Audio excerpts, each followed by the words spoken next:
Here's an experiment for you. Take passionate experts in human resource technology. Invite cross-industry experts from inside and outside HR.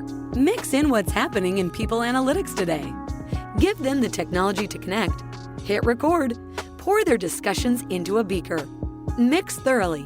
And voila, you get the HR Data Labs podcast, where we explore the impact of data and analytics to your business. We may get passionate and even irreverent, but count on each episode challenging and enhancing your understanding of the way people data can be used to solve real-world problems. Now, here's your host, David Turetsky. Hello and welcome to the HR Data Labs podcast. I'm your host, David Turetsky. Like always, we try and find people inside and outside the world of human resources to talk to us about what's going on in the world of HR and beyond. Today, we have with us Karen Catlin. Karen, how are you? I'm doing well. How are you, David? I'm very good. Karen, tell us about your background. Tell us where you are now, and tell us about you. Yeah. So, after spending 25 years working in tech, I started out as a software engineer and over time moved into leadership roles. Most recently, I was a vice president of engineering at Adobe.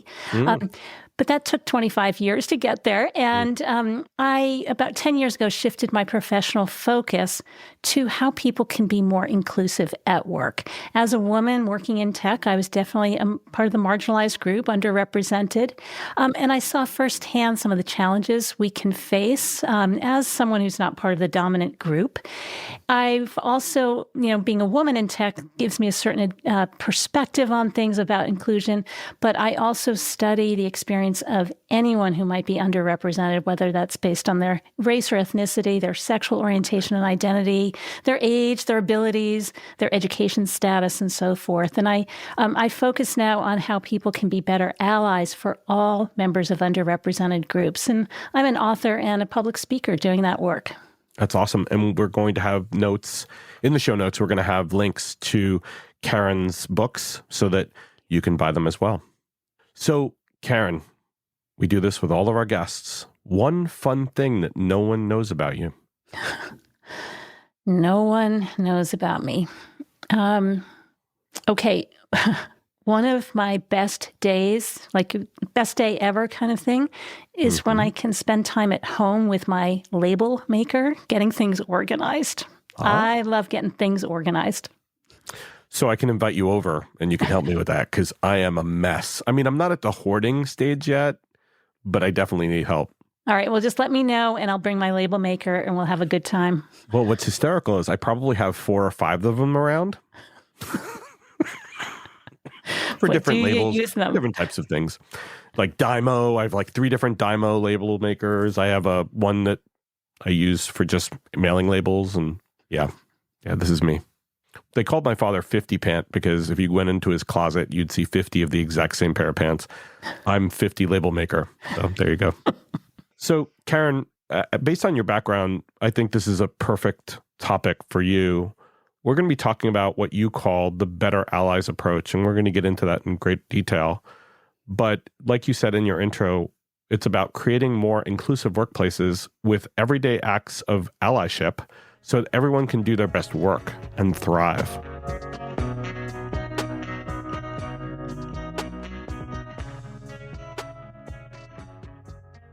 Question number 1. So, you're an advocate for more inclusive workplaces and, in particular, the roles that allies play in shifting culture to be more inclusive. And you've been writing about this and speaking about this topic for, as you said, 10 years.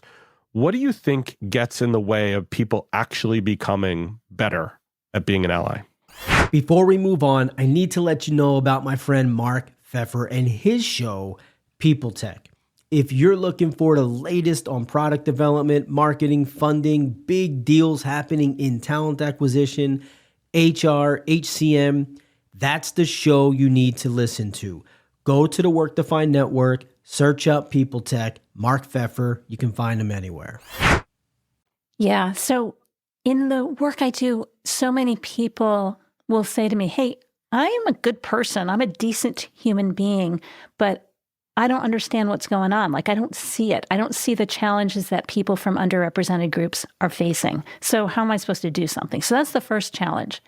But the second one and this is so frustrating to me and something I work towards, is people don't want to be better allies or speak up or do something because they are afraid of getting it wrong. Mm-hmm. They're afraid they're going to say something wrong that it's not going to land well. They're going to, get feedback. Maybe that whole cancel culture kind of mindset is concerning to them, whatever.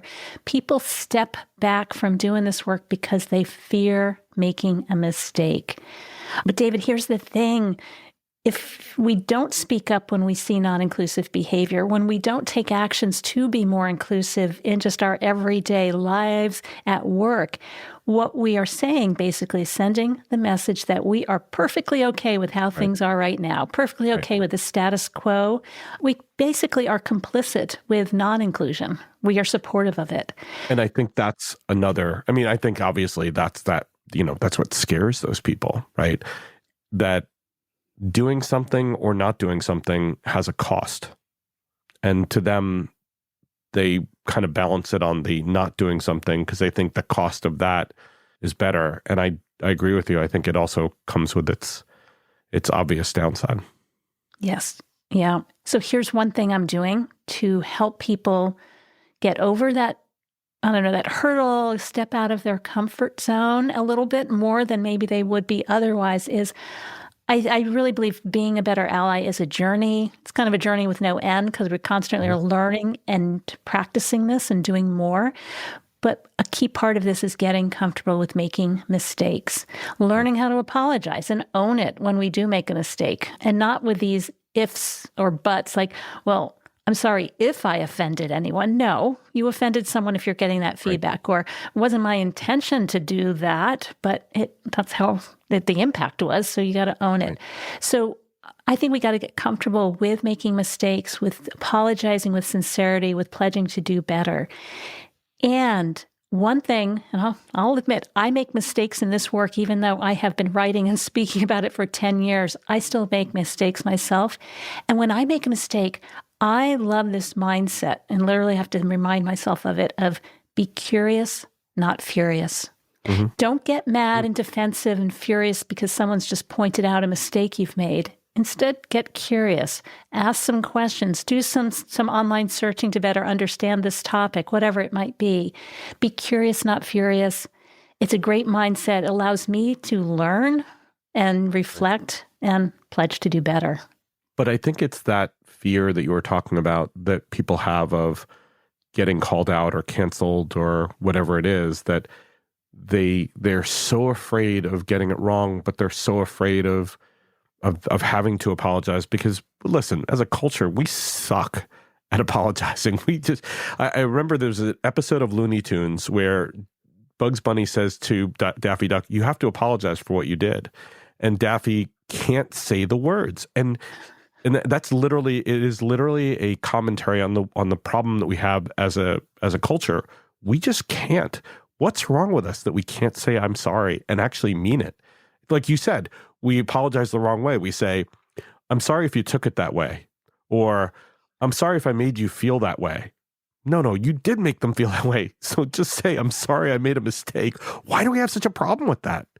I don't know. But one thing that I think is helpful is when we see other people getting more comfortable with making mistakes. I think it's so important for leaders to own up when they've made a mistake, own it with sincerity, apologize with sincerity, and all of that. And one thing I do, which I think helps, I get a lot of feedback that people love it when I make mistakes because I own it myself. I have a weekly newsletter, and whenever I make a mistake, when I'm giving talks to people, working with clients, writing my newsletter, believe me, people tell me when I make a mistake. Whenever I do make a mistake, I address it in the next week so that I can share, here's what I did, here's what I learned. Do you want to hear a recent example of a mistake I made? I'd love it, unless it's too personal. No. Hey, I've already shared it with, 36,000 people on my newsletter. Oh, okay. So it's a few more. They're your best friends, though, so they can. Yeah, sure, please. Let's hear it. Exactly. All right. So earlier this fall, I was having a small dinner party. Had a friend of mine and her husband over for dinner, and they offered to bring dessert, which was great. Important part of the story. So hold on to that. We were having dinner, great dinner, and they were both asking me about my work on Better Allies and looking for some examples. And one of the examples I gave was just how women, and especially women of color, tend to be asked to do more kind of office housework, it's called, tasks that someone needs to do, but it's not part of anyone's job. So classic thing is like ordering cake for the monthly birthday celebration or taking the minutes at a meeting if no one's job is to take the minutes or whatever. And I joked, like it's, as we think about like any kind of food that's being served at a lunch, a corporate lunch or something, it's not like the men can't serve the pizza or clean up. Like I just made some joke about that. Well, later on, when it was time for dessert, I went and got their dessert out of the fridge, put it on a platter, brought the serving things out, and I put it in front of my friend, the woman, not her husband. And I said, "You wouldn't mind, would you?" And they both kind of looked at me, and it took me maybe a minute, and I were like, oh my gosh, I can't believe what I just did. This advocate for more inclusion, I expected the woman in the couple to cut the cake and serve it. So that's a mistake. I own it. I share it, and I think it's a good crossover, actually, between how allyship is important at work, but also at home, and they reinforce each other. Do you think that this comes back to something in our culture about unconscious bias and how we're just made to feel like the woman should be the food provider or the server? I mean, I'm the person who cooks at home. Of course, I'm a single dad, but I'm the person who cooks at home. I'm the person who takes care of this. And I expect that same thing when I go out or I go to my mom's or whatever, that I do that stuff for my kids. Is this just something that we have built into us about our culture? Yeah, it is. It is unconscious bias, and we all have unconscious bias, and we need to be more aware of when we do have biased behaviors, and when they impact people, how they impact people. This notion of office housework, these non-promotable tasks that people take on, especially women of color.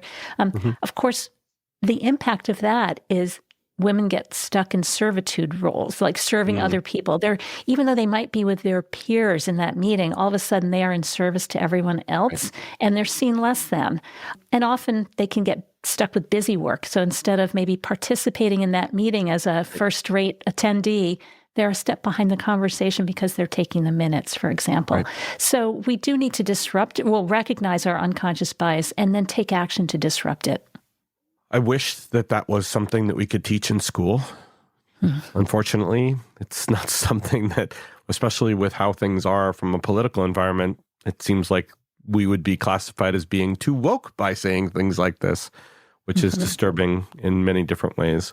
By the way, I take that as a compliment. If I'm woke. Woke to me means I am aware of all of these issues, that I'm paying attention, and I am working to make a more equitable situation. So I agree with you.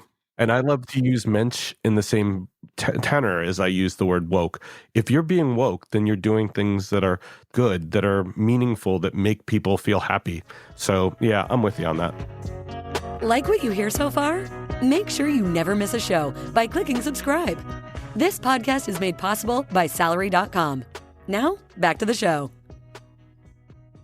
So the second question, let's make sure that we can provide some examples, some tangible actions that can help them become better allies in the workplace. So do you have any examples that our audience might be able to resonate or might resonate with our audience? Yeah, definitely.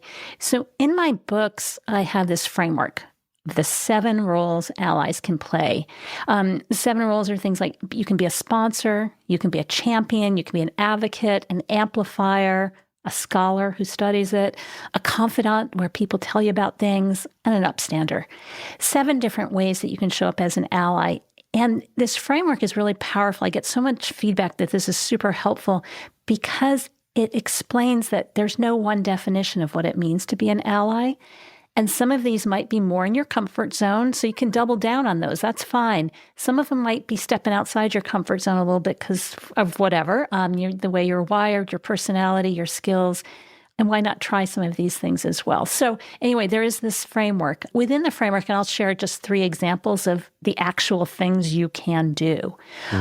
One is like as a sponsor, A sponsor talks about people, sometimes in the rooms they're in, sometimes the rooms they're not in. They sing their praises, right? So why not look for every opportunity you can to endorse your coworkers who are from these underrepresented groups, endorse them in public. One of my favorite ally stories is when I was on the receiving end of this kind of act of sponsorship. My boss at the time, I was in a meeting with him. I had just joined the company, and it was in like a senior engineering leadership meeting. I think it was about 40 men, and I think I might have been the only woman in the room. And I heard my boss say, well, what I learned from Karen Catlin about this topic is the following. And he went on to summarize something I had shared with him probably in a one-on-one the previous week. But the fact that he had said he learned something from me made me feel great. But it also helped me build credibility with all my new peers, these guys that I was going to have to start working with on cross-team initiatives and so forth. So that simple act of explaining how, something you learned from someone or looking for other ways to endorse someone's experience, expertise, impact in public can go a long way. It's something so simple, right? I don't even think my boss was thinking about it, but he just did it. Yeah. What did it cost him to do it? What, from a reputation perspective, the actual act of learning from someone is such an incredible thing to admit. It's wonderful. Yeah. And David, let's face it, anyone in a leadership role should be embracing opportunities to show some vulnerability. And this is such an easy thing to say, like, I learned from somebody else. Boost them, show that vulnerability, build your own leadership reputation as a result. Yeah. What I think I've found now in my leadership role and in others I've had is it's not about me. It's about my team. If I didn't have a team, I wouldn't exist. I wouldn't be needed, actually. And I can't get anything done without that team. And so when someone asks about how things get done, I talk about the people who work for me. I talk about how they do what they do and how I just enable them, because all my job is to clear paths for them to get things done. Because as you say, I learn from them. I have to, because I'm not an expert in everything. I like to think I am, but I'm not. And I love what you're talking about before about being curious, not furious. When I don't know something, I actually also will reference other people. Not to the extent where I want credit for it. I don't. I want them to get the credit for it. So especially when we're talking about succession or we're talking about projects that come up, I want them to get that work. Yeah. And hopefully it helps. Yeah. Fantastic. I love everything. You're being a better ally. I can just tell how you show up every day. Trying, learning, trying. I'm with you. I'm trying to. Should I share another example of? Oh, yeah. I'd love a couple more examples. As you said, you were going to give us at least 3. Okay, 3. Okay, so I've got one done. So another one is as the amplifier, another role in the 7 roles that allies can play. Amplifiers look to really amplify people's contributions, boost them in that way. And again, getting back to meetings, there are unfortunately many examples of non-inclusive behavior that can happen in meetings. Interruptions can happen. People talk over others. It's hard for people to get a word in edgewise. We've all been in those meetings. Or people might say a great idea and it doesn't really go anywhere, but then someone else says the same thing in the same meeting and they get all the credit. So as a better ally, we can look out for these non-inclusive behaviors and look to amplify the voices in these meetings. Amplify in terms of, hey, I think I think Deepa is trying to get a word in. Let's hear from Deepa now. We can speak up, or we can, if we hear someone repeating an idea that was previously raised, we can say, hey, I see you agree with what Sue raised earlier in the meeting. We can look for making sure people get the credit. Or here's maybe the simplest thing. Is we can upvote people's ideas in online discussion forums, +1 to what that person said, or literally upvote if that technology is there. Those things can go a long way to making people's voices heard, as well as them feeling included and that their voice matters. So that's something an amplifier can do. Do you think that the amplifier also then takes that person who had that idea and assigns at least partial ownership, or should assign partial ownership to that person who did speak up? Because it may be their idea, and maybe what they wanted to do is to say, I want to piece of the solution there, and how do I get there? And they don't feel that they had the voice to do that. Would the amplifier be the person that sponsors them to actually get that role, that assignment, that push? Yeah, why not? I think it depends on the context and who the people are and what position you might have in assigning that work or recommending it. But absolutely, look to open that door. Absolutely. I so often hear voices that get lost because they don't feel like they have that level, or they don't feel like they have the job to be able to say, hey, can I contribute in some way to those thoughts? Because, Right. Or they feel like if someone wants me to contribute more, they'll ask me. They'll ask me. Yeah, that doesn't happen. Mm-hmm. How about that last role that you wanted to talk about? Okay. I am going to talk about the upstander. The upstander is someone who actually sees offensive behavior, non-inclusive behavior, whatever, and they really speak up to do something about it. It's often the hardest role for people to do because this can be really the uncomfortable level. Like if we see something, if someone's saying making a racist comment or a homophobic joke or something, we might just be like, whatever, and not get involved, not call it out. But it's really important to stand up for the people who are being offended, even if they're not in earshot. Exactly. We can say something like, hey, I don't get that joke. Can you explain it to me? Which often makes someone like, what do you mean? You don't get it. And it forces them to confront the bias or the racism or whatever it might be, and they kind of just drop it. So just getting someone to explain their joke is a great way to be an upstander. And here's another one of my favorite approaches that I apply in a lot of different settings is seek common ground and educate. Draw someone in, call them into the conversation by sharing something you've learned yourself about the thing you just witnessed. An example is, imagine you just heard a coworker call a Black woman or tell a Black woman, hey, you were so articulate in the meeting just now. Yeah. Here's what I mean by seek common ground and educate. Right. You can have a conversation with that person in private, call them, pull them aside or something and just say, hey, I heard you say that to our colleague. I used to think that was a compliment. Okay, I'm seeking common ground. I used to think that was a compliment. Mm-hmm. But I have since learned that many Black people do not think it's a compliment when you call them articulate, because it's like, what are you comparing them to? Why wouldn't you think that they're well-spoken or able to speak up and explain something? So better, it would be to focus on the impact of their presentation or some other quality, like you're the best at simplifying a really complex problem or gaining consensus in a tough meeting. Something else that's more business impact than just like, oh, you're so articulate. So anyway, an upstander speaks up and does some of these things. Karen, would you also say that it may be good feedback to say to somebody, in those circumstances, it may be better not to say anything. if you're not sure that what you're saying is appropriate, don't say it, or say you did a good. To your point, there are other ways of saying it, but is the alternative not to say anything? Not the upstander. I'm talking about the person who tried to give a compliment that really wasn't the compliment. Yeah, I always think it's a safe place to give people feedback or compliment them on the business impact. Okay. When you focus on the business impact, that allows you to really focus on what's going to matter. Is it okay to compliment someone on what they're wearing?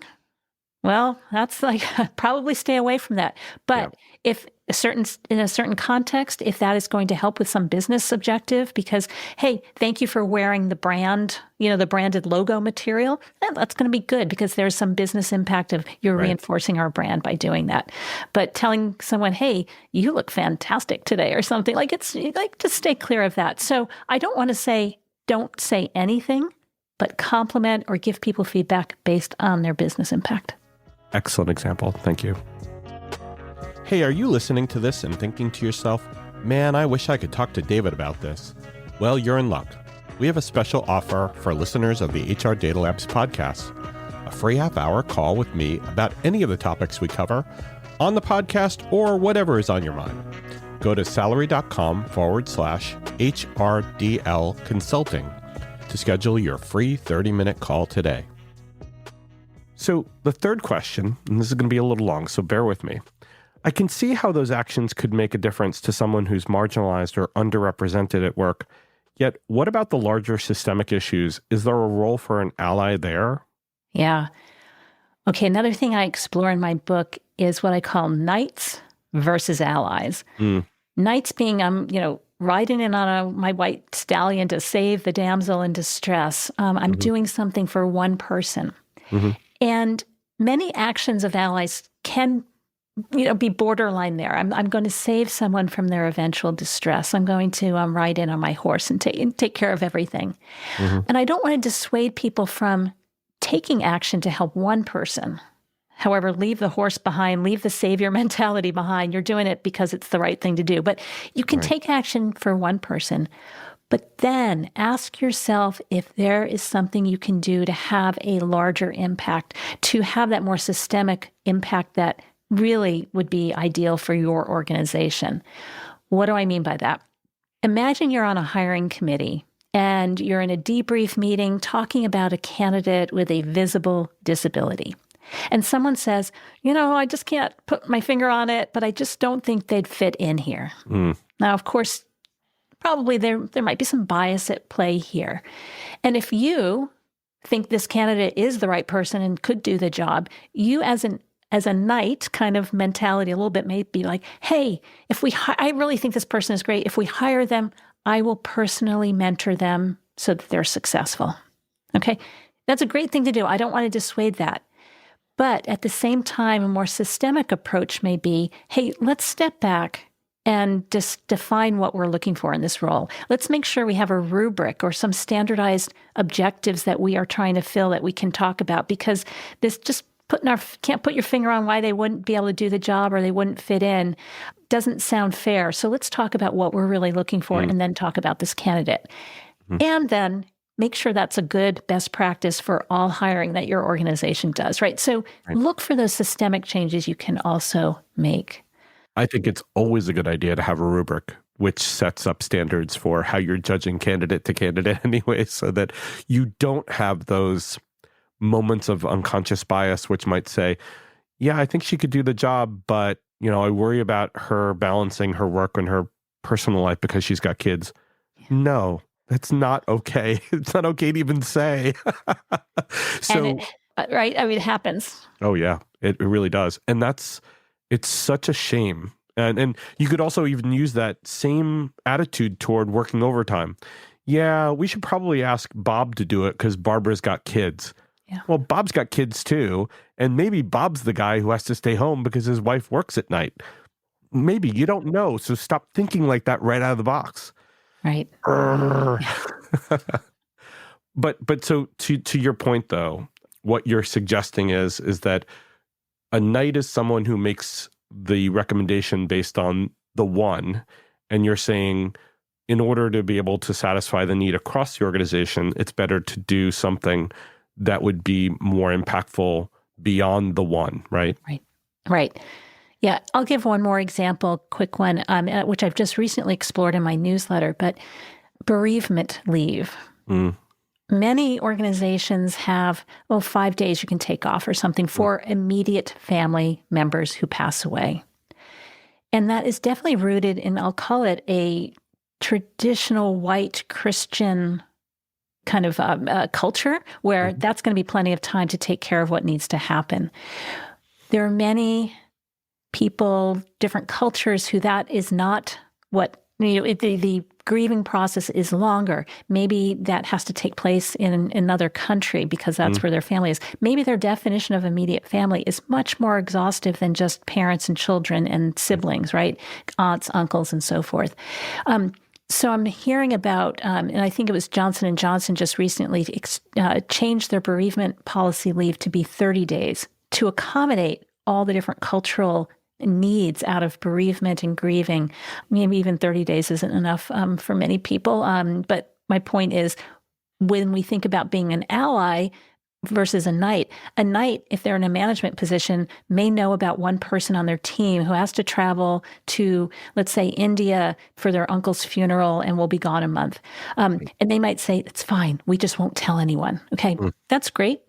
But why not look at the policy overall for your organization and make that recommendation that it should be more generous so that everyone at the company can do that and not relying on just the generosity of one manager to do that? And I think if you're not in a leadership role in your organization, there are still lessons where if you hear this and you say, well, what can I do? You can still go and talk to them or suggest they listen to the podcast, which would be really good, or maybe read Karen's books.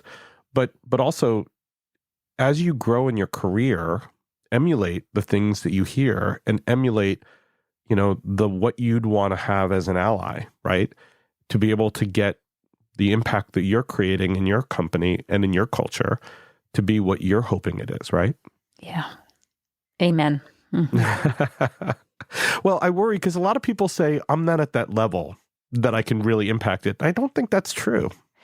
I agree. And one of the things I wrote in my newsletter when I was describing bereavement leave and what I just learned about Johnson & Johnson is everybody in the company can take a look at the policies and understand what is your bereavement leave for your company, because you might not know, you might not have had to use it.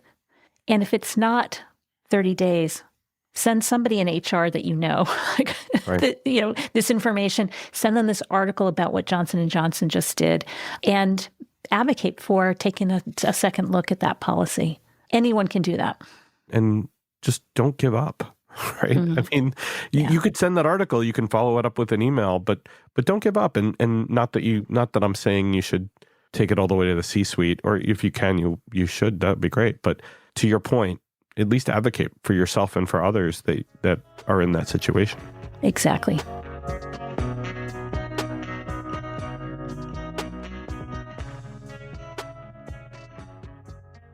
Wonderful. Karen, it's been a pleasure talking to you. And I hope that people have taken something away to become better allies, because we all have situations that we wish we had someone who could stand up for us and stand up for others, right? Exactly. Thank you so much for being on the show. It was a pleasure. Thank you very much, David. Thank you. And thank you all for listening. Take care and stay safe. That was the HR Data Labs podcast. If you liked the episode, please subscribe. And if you know anyone that might like to hear it, please send it their way. Thank you for joining us this week, and stay tuned for our next episode. Stay safe.